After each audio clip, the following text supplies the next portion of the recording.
Era uma vez o vegetarianismo e foram felizes para sempre.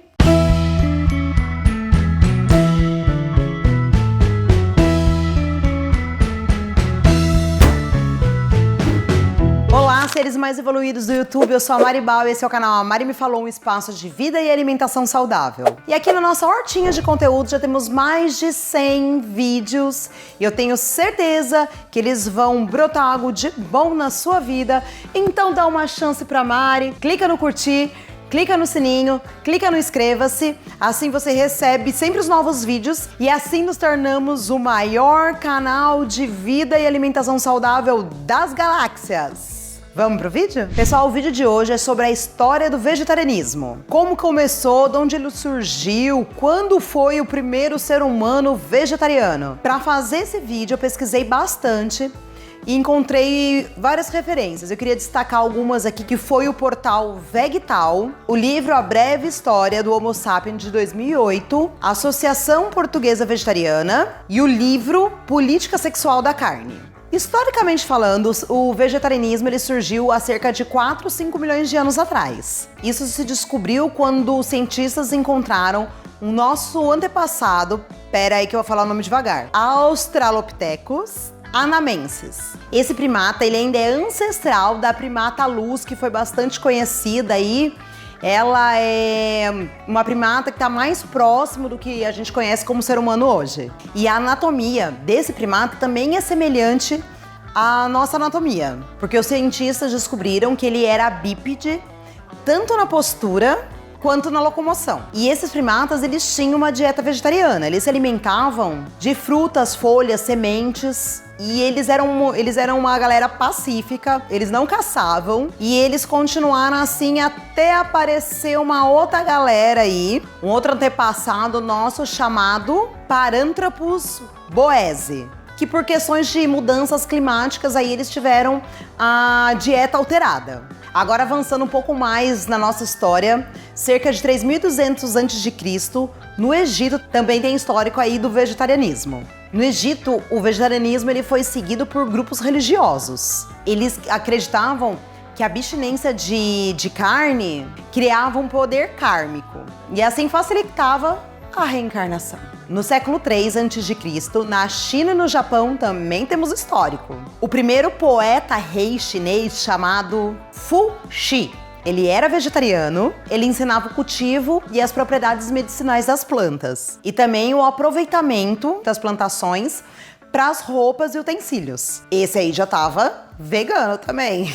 Tem um livro chinês histórico que ele relata que no Japão não tinha vaca, tigres, nem cavalo, nem cabra. Que os povos eles viviam da plantação de arroz e de pescado. E alguns anos mais tarde, né, com a chegada do budismo, houve a proibição da caça e da pesca e de pescados, e isso foi bem aceito pela população. Na Índia, os animais como a vaca e o macaco, eles sempre foram adorados porque eles representam a encarnação das divindades. O rei indiano Asoka, que reinou de 264 a 232 a.C., ele se tornou budista, ele proibiu sacrifícios animais e seu reino também se tornou vegetariano. Na cultura greco-romana, a ideologia alimentar, ela estava ligado à ideia de frugalidade.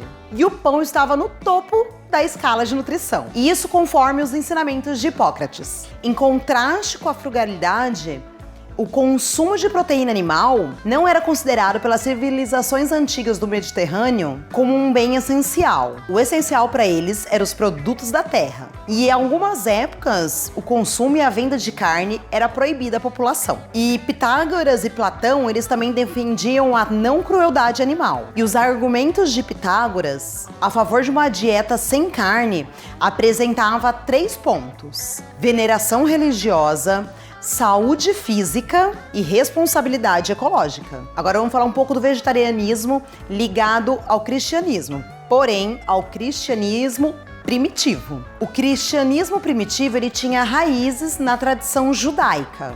e via o vegetarianismo como um jejum para a purificação do corpo. Tertuliano, Clemente de Alexandria e João Crisóstomo, eles ensinavam que evitar a proteína animal era uma maneira de aumentar a disciplina e a força de vontade para resistir às tentações. E essas crenças, elas foram transmitidas e elas influenciam, claro que menos, mas ainda influenciam um pouco da cultura cristã católica, né, em todo o mundo, como por exemplo o jejum de proteína animal no geral, né, ainda o peixe é consumido durante a Sexta-feira Santa, né, que é a antivéspera da Páscoa para a religião católica. Na era do Renascimento, o vegetarianismo ele surgiu como um fenômeno raro. Porém, por conta da fome, de muitas doenças que rondaram esse período, as colheitas diminuíram, a proteína animal era pouca, era rara e acabava sendo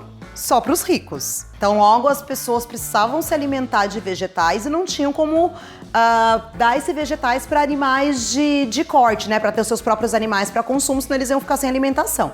Isso me lembra a história da Ora Pronobis, que ela ficou conhecida como a carne dos pobres, porque ela era um vegetal de fácil acesso, ela é uma planta, né, uma punk aí que cresce muito fácil, e ela tem ela tem mais proteína do que a proteína animal. Durante o período do Renascimento, que a filosofia clássica greco-romana, ela foi redescoberta, o pitagorismo, o neoplatonismo, minha irmã vai gostar de ver essa parte da história, tornaram-se novamente uma grande influência na Europa, atrelado, né, ao vegetarianismo.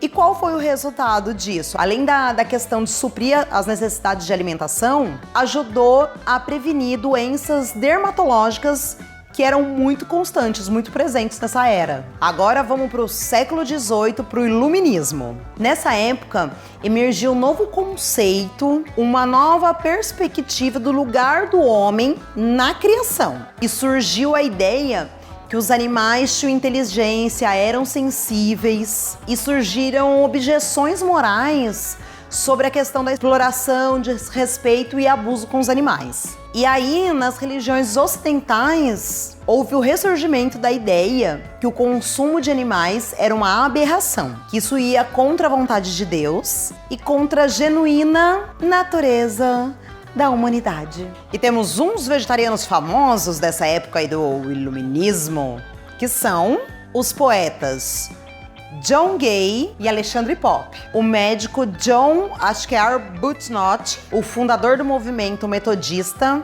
John Wesley, grandes filósofos como Voltaire, Rousseau e Locke, eles questionaram a inumanidade do homem em relação aos animais. E a obra de Paine também despertou muitos assuntos acerca dos direitos dos animais. Agora vamos para o século XIX. Com a influência do cristianismo radical da Inglaterra e dos Estados Unidos, a influência do cristianismo radical ela está ligada diretamente com o vegetarianismo da Inglaterra e dos Estados Unidos. As comunidades vegetarianas dos Estados Unidos eram formadas principalmente pelos metodistas, como Dr. John Harvey Kellogg, que é bem famoso, vocês vão ver, o diretor vai colocar aqui. E por volta de 1880, os restaurantes vegetarianos já eram bem populares na Inglaterra. Século XX.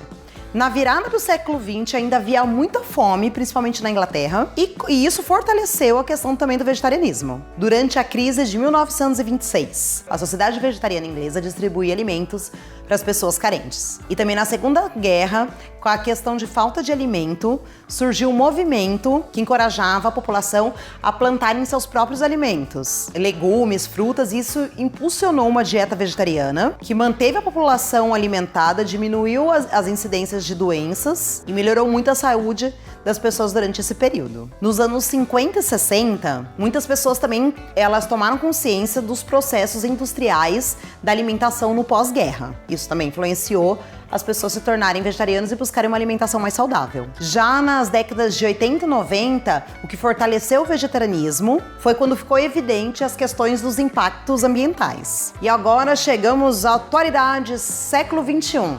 Grandes influências aí para os hábitos, né, para alimentação vegetariana e os hábitos veganos são as questões, por exemplo, como a importação de gado, né? importação, transporte de animais, preocupação em relação à saúde, também porque muitos dos animais aí, para alimentação, eles estavam contaminados, né? Com várias doenças, como teve do frango, da vaca louca, e agora, né, em 2020, a questão do coronavírus. Então, a questão do vegetarianismo e veganismo, muito ligado também às questões de saúde. Também nessa era, as pessoas aderem muito ao veganismo e ao vegetarianismo, associando a não violência, a não exploração e ao não desrespeito aos animais. Outra coisa que tá alavancando é a questão do mercado, né? Ter mais produtos, a questão também de preço e a informação. E para isso estamos aqui. Acesso. E as organizações de defesa aos animais, com essa globalização, com a internet, ela tá conseguindo se mobilizar melhor e ter mais força.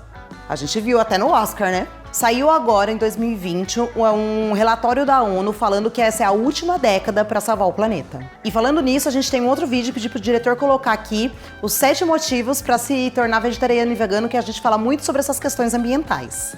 E já que estamos falando sobre a história do vegetarianismo, eu convido vocês também a assistir um outro vídeo aqui do canal que fala sobre as personalidades históricas vegetarianas. Gratidão por acompanhar mais um vídeo da Mari Me Falou. E lembra de clicar no joinha, clicar no sininho, se inscrever no botãozinho vermelhinho aqui embaixo. Procura a gente também nas redes sociais, Instagram, no Facebook, tudo com o mesmo nome, a Mari Me Falou, tem o blog também. E lembre-se, beba água, faça carinho nos bichinhos, crianças, respeitem seus pais. Pais, ame seus filhos. Até o próximo vídeo. Diga tchau, diretor. Corta.